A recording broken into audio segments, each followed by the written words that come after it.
Oke, teman-teman, assalamualaikum warahmatullahi wabarakatuh. Kita masuk materi perkuliahan mengenai integrasi ternak dan tanaman. Pengertian dan sejarah integrasi ternak di perkebunan. Konsep integrasi tanaman dengan ternak atau ternak dengan tanaman itu hakikatnya adalah pemanfaatan ruang dan biomasa. Jadi di sini kita memanfaatkan ruang yang tersedia selain ditanami dengan tanaman pangan yang merupakan produk utama yang diharapkan dari hasil pertanian tersebut. Kita juga memanfaatkan biomasa yang ada pada kawasan tersebut. Nah, misalkan di perkebunan kelapa sawit, tanaman utama itu adalah kelapa sawit. Nah, kemudian tentunya di sela-sela perkebunan tersebut adanya tumbuh rumputan yang dianggap sebagai gulma bagi pihak perkebunan. Nah, tentunya rumput tersebut kita bisa manfaatkan sebagai biomasa untuk dijadikan sebagai pakan ternak. Sementara ruang yang tersedia adalah sama, yaitu digunakan untuk tanaman perkebunan. Tetapi adanya biomasa yang tidak termanfaatkan dan dianggap sebagai gulma oleh pihak perkebunan bisa kita manfaatkan sebagai biomasa pakan ternak. Nah, tentunya dengan seperti itu maka tidak ada saling bertolak belakang ataupun simbiosis yang saling tidak menguntungkan antara tanaman sawit dengan ternak. Nah, ini juga harus diatur polanya sedemikian rupa supaya sapi tidak jadi hama bagi pihak perkebunan. Nah, bagaimana? Tentunya nanti ada treatment-treatment yang perlu dilakukan.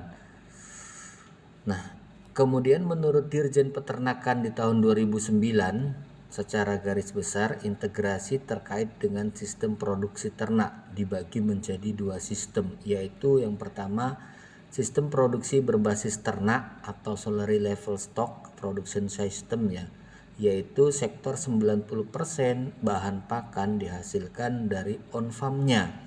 Sedangkan penghasilan kegiatan on farm-nya kurang dari 10%.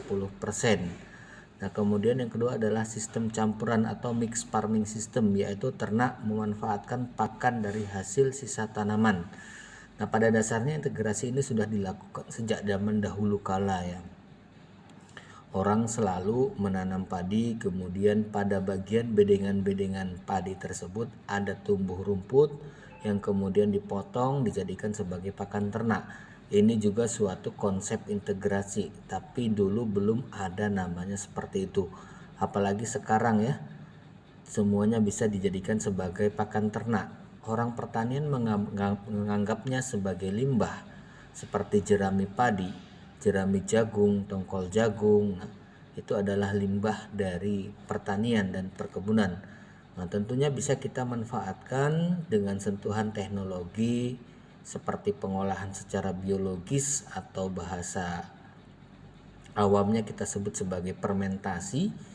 Itu memungkinkan untuk meningkatkan nilai gizi bahan sisa pertanian atau limbah pertanian yang kualitasnya rendah untuk bisa kita jadikan sebagai pakan ternak. Jadi tidak ada lagi yang terbuang biomasa dari pertanian yang ada tersebut gitu. Nah, kalau orang pertanian biasanya jerami padi itu hanya dijadikan sebagai kompos. Tetapi pada orang peternakan jerami padi bisa kita manfaatkan sebagai pakan ternak yang nantinya kotoran ternak tersebut baru kita jadikan sebagai kompos. Jadi ada produk lain yang kita hasilkan yaitu anak sapi ataupun pertambahan berat badan sapi dari sektor fattening yang dilakukan atau proses penggemukan yang dilakukan dengan memanfaatkan limbah-limbah pertanian. Saya sering sampaikan ke teman-teman bahwasanya kalau tidak ada orang peternakan, maka limbah pertanian dan byproduct industri pertanian itu adalah sampah atau limbah. Dulu gitu, tetes tebu, bungkil inti sawit itu adalah sampah, tapi sekarang kita lihat bahwasanya lebih laku lagi tetes tebu dibandingkan dengan gulanya. Lebih laku lagi ampas tahu dibandingkan dengan tahunya. Siapa yang memanfaatkan? Itu adalah orang-orang peternakan. Itu juga sebenarnya sudah merupakan pola integrasi. Jadi di sini saya sampaikan bahwasanya sistem produksi berbasis ternak atau salary level stock production system ini. Jadi ini farmnya menghasilkan pakan di dalam farm itu sendiri, misalnya dengan menanam hijauan pakan, kemudian memotongnya untuk diberikan ke ternak, atau membuat suatu pola pastura atau padang penggembalaan. Tentunya ini butuh lahan yang lebar yang memang dikhususkan sebagai lumbung pakan dalam proses pengadaan pakannya. Nah, tapi di sisi lain ada sistem campuran atau mix farming. Kita tidak memanfaatkan lahan tersebut sebagai gudang pakan untuk menanam hijauan pakan bagi ternaknya. Tapi kita memanfaatkan sisa-sisa limbah pertanian yang dihasilkan ataupun lahan-lahan yang memang tumbuh alamiah rumput alam ataupun kita budidayakan di sekeliling kawasan pertanian tersebut atau perkebunan tersebut untuk kita manfaatkan menanam hijauan ataupun hijauan yang alami yang itu kita jadikan sebagai pakan ternak. Nah, inilah disebut sebagai sistem campuran atau mix farming. Jadi lahan tersebut tetap kita prioritaskan untuk menanam lahan pertanian dan perkebunan, tetapi di sela-selanya atau limbah yang dihasilkan, nah itu kita manfaatkan sebagai pakan ternak. Oke, mungkin cukup jelas ya penyampaian saya. Nah, kemudian ada sistem produksi ternak. Sistem produksi ternak berbasis ternak atau salary level stock production system. Jadi 90% bahan pakan berasal dari peternakan itu sendiri dan 10% dari kegiatan non-farmnya. Ini sebagai pakan tambahan tadi ya, non-farmnya. Tapi kalau dari farmnya itu sendiri, itulah yang menanam lahan hijauan ataupun pastura untuk memberikan makanan bagi ternak tersebut. Nah, kemudian sistem campuran tadi kita tidak memprioritaskan lahan tersebut untuk pakan ternak, tetapi kita memanfaatkannya sebagai tanaman prioritas perkebunan dan pertanian. Nah, selanjutnya biomasa atau limbah-limbah yang dihasilkan pada kawasan tersebut kita bisa manfaatkan sebagai pakan ternak. Nah, teman-teman bisa menilai sistem apa yang paling cocok yang ada di Indonesia saat ini. Nah, kita tahu bahwasanya saat ini Indonesia sangat luas lahan perkebunannya. Tentunya teman-teman bisa menilai.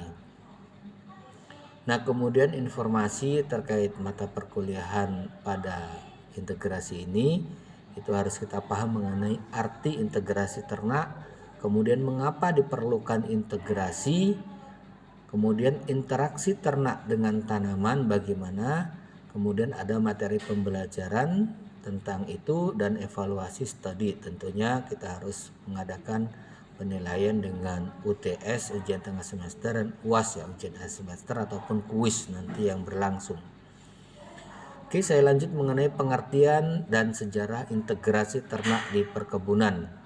Jadi konsep integrasi tanaman dan ternak itu merupakan perpaduan sistem integrasi tanaman dengan ternak, dicirikan dengan adanya saling ketergantungan antara kegiatan tanaman dan juga ternak, atau sering disebut resource driven ya, dengan tujuan daur ulang optimal dari sumber daya nutrisi lokal yang tersedia, atau bahasa Inggrisnya sering disebut LEIAS ya, Low External Input Agriculture System. Jadi kita memanfaatkan biomasa yang ada pada ruang yang tersedia atau dari tanaman perkebunan dan pertanian. Nah, kemudian jadikan sebagai bahan pakan untuk ternak dengan sentuhan teknologi pengolahan baik secara kimiawi maupun biologis untuk meningkatkan kualitas nutrisinya. Nah, selanjutnya limbah dari ternak seperti kotoran dan urin, nah itu kita kembalikan ke perkebunan atau ke lahan pertanian sebagai sumber unsur hara bagi tanaman tersebut. Jadi tidak ada yang hasil sisa atau tidak ada yang terbuang sama sekali. Semuanya punya nilai manfaat, tidak ada yang sia-sia, tidak ada energi yang terbuang.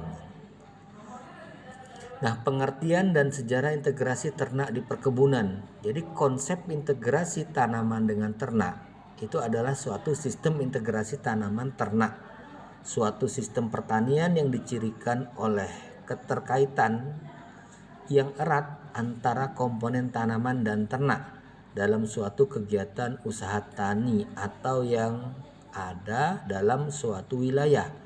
Nah, keterkaitan tersebut merupakan suatu faktor pemicu dalam mendorong pertumbuhan pendapatan petani dan pertumbuhan ekonomi di wilayah tersebut secara berkelanjutan.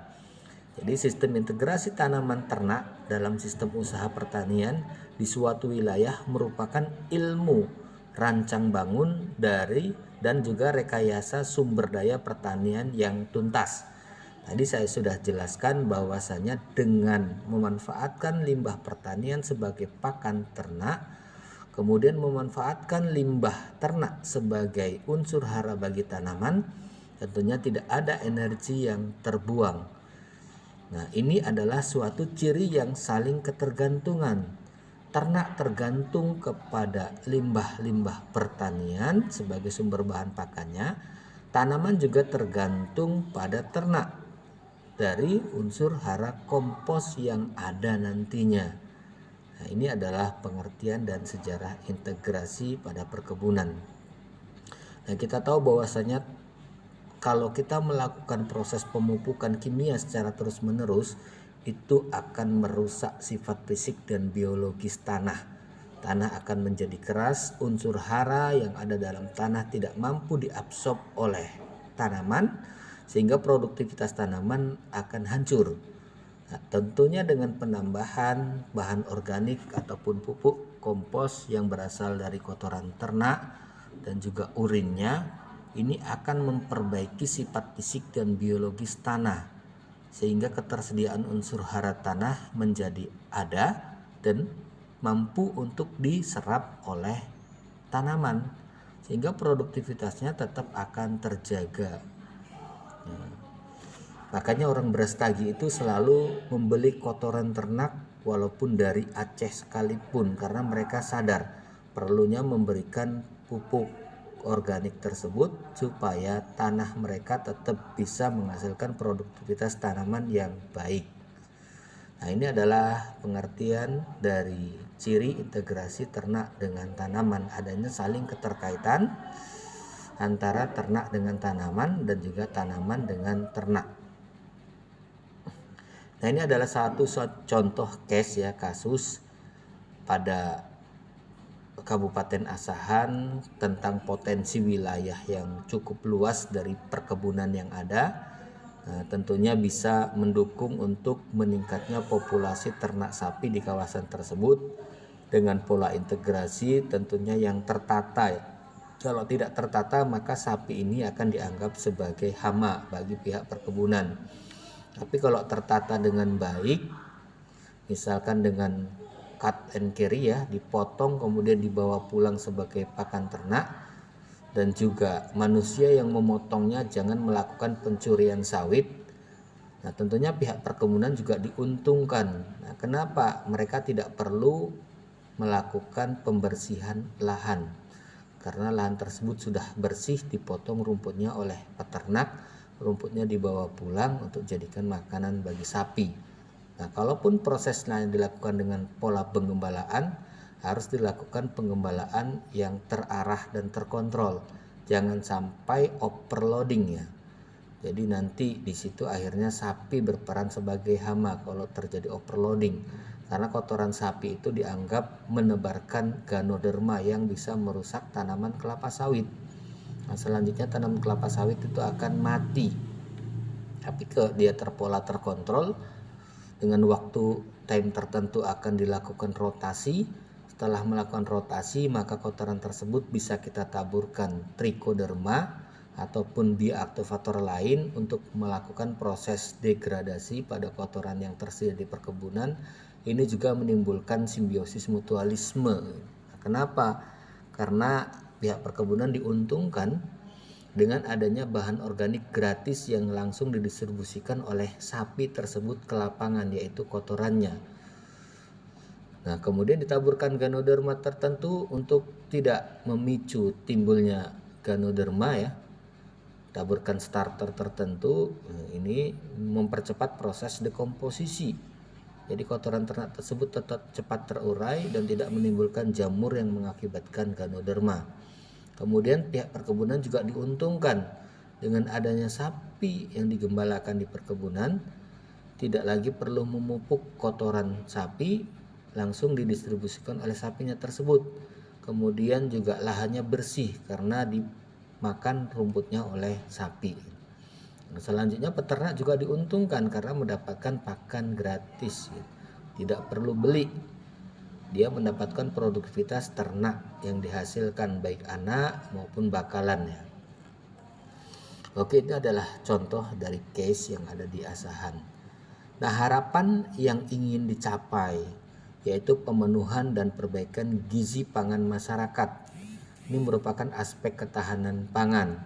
Jadi dengan adanya sapi yang kita bilang surplus di wilayah kita, tentunya ini memungkinkan untuk tidak lagi impor sapi dari luar. Masyarakat juga terbantu dengan adanya